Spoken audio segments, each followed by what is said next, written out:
আরবি ভাষায় শিখুন চ্যানেলটি সাবস্ক্রাইব করুন। যারা আরব দেশে আছেন ভিডিওটি তাদের জন্য। আমরা বলি নাস্তা, আরবিতে বলতে হবে ফুতুর। আমরা বলি নাস্তা, আরবিতে বলতে হবে ফুতুর। ফুতুর বা ফতুর এর অর্থ নাস্তা। ফুতুর এর অর্থ নাস্তা। আমরা বলি দুপুরের খাবার, আরবিতে বলতে হবে গাদা। গাদা তার মানে দুপুর খাবার। গাদা তার মানে দুপুর খাবার। আমরা বলি রাতের খাবার, আরবিতে বলতে হবে আশা। আমরা বলি রাতের খাবার, আরবিতে বলতে হবে আশা। আশা তার মানে রাতের খাবার। আশা তার মানে রাতের খাবার। আমরা বলি সাক্কার, আমরা বলি বন্ধ, আরবিতে বলতে হবে সাক্কার। আমরা বলি বন্ধ, আরবিতে বলতে হবে সাক্কার। সাক্কার তার মানে বন্ধ। আমরা বলি খোলা, আরবিতে বলতে হবে ফাতে। আমরা বলি খোলা, আরবিতে বলতে হবে ফাতে। ফাতে তার মানে খোলা। আমরা বলি মালপত্র, আরবিতে বলতে হবে মগাদি। আমরা বলি মালপত্র, আরবিতে বলতে হবে মগাদি। মগাদি এর অর্থ মালপত্র। আমরা বলি ক্ষুধার্ত, আরবিতে বলতে হবে জিয়ান। আমরা বলি ক্ষুধার্ত, আরবিতে বলতে হবে জিয়ান। জিয়ান এর অর্থ ক্ষুধার্ত। জিয়ান এর অর্থ ক্ষুধার্ত।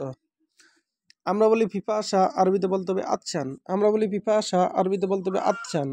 পিপাসা তার মানে আচ্ছান। আচ্ছান তার মানে পিপাসা। আমরা বলি অসুস্থ, আরবিতে বলতে হবে তাবান। আমরা বলি অসুস্থ, আরবিতে বলতে হবে তাবান।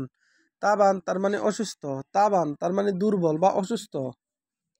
আমরা বলি সর্দি, আরবিতে বলতে হবে জখাম। আমরা বলি সর্দি, আরবিতে বলতে হবে জখাম। জখাম তার মানে সর্দি।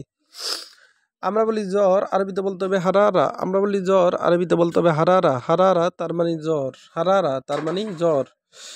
আমরা বলি রক্ত, আরবিতে বলতে হবে দম। আমরা বলি রক্ত, আরবিতে বলতে হবে দম। দম তার মানে রক্ত। আমরা বলি ব্যথা, আরবিতে বলতে হবে দরদ। আমরা বলি ব্যথা, আরবিতে বলতে হবে দরদ। দরদ তার মানে ব্যথা। দরদ তার মানে ব্যথা। ব্যথা এর আরবি হলো দরদ। ব্যথা এর আরবি হলো দরদ। আমরা বলি কান্না, আরবিতে বলতে হবে বক্কি। আমরা বলি কান্না, আরবিতে বলতে হবে বক্কি। আমরা বলি কান্না, আরবিতে বলতে হবে বক্কি। বক্কি এর অর্থ কান্না। আমরা বলি হাসি, আরবিতে বলতে হবে এ থাক। আমরা বলি হাসি, আরবিতে বলতে হবে এ থাক। এ থাক তার মানে হাসি। আমরা বলি দাঁড়ানো, আরবিতে বলতে হবে ওয়াকগেফ। আমরা বলি দাঁড়ানো, আরবিতে বলতে হবে ওয়াকগেফ। ওয়াকগেফ তার মানে দাঁড়ানো। আমরা বলি বসা, আরবিতে বলতে হবে ইংলিশ। আমরা বলি বসা, আরবিতে বলতে হবে ইংলিশ। আবার এক নজরে দেখুন, নাস্তা এর আরবি হলো ফুতুর। নাস্তা এর আরবি হলো ফুতুর। দুপুরের খাবার এর আরবি হলো গাদা। দুপুরের খাবার এর আরবি হলো গাদা। রাতের খাবার এর আরবি হলো আশা। বন্ধ এর আরবি হলো চাক্কার। বন্ধ এর আরবি হলো চাক্কার। খোলা এর আরবি হলো ফাতে। খোলা এর আরবি হলো ফাতে। আবার মালপত্র এর আরবি হলো মগাদি। মালপত্র এর আরবি হলো মগাদি।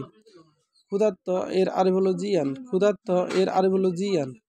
পিপাসা এর অর্থ আচ্ছান। অসুস্থ এর আরবি হলো তাবান। ভিডিওটি ভালো লাগলে অবশ্যই সাবস্ক্রাইব করুন এবং শেয়ার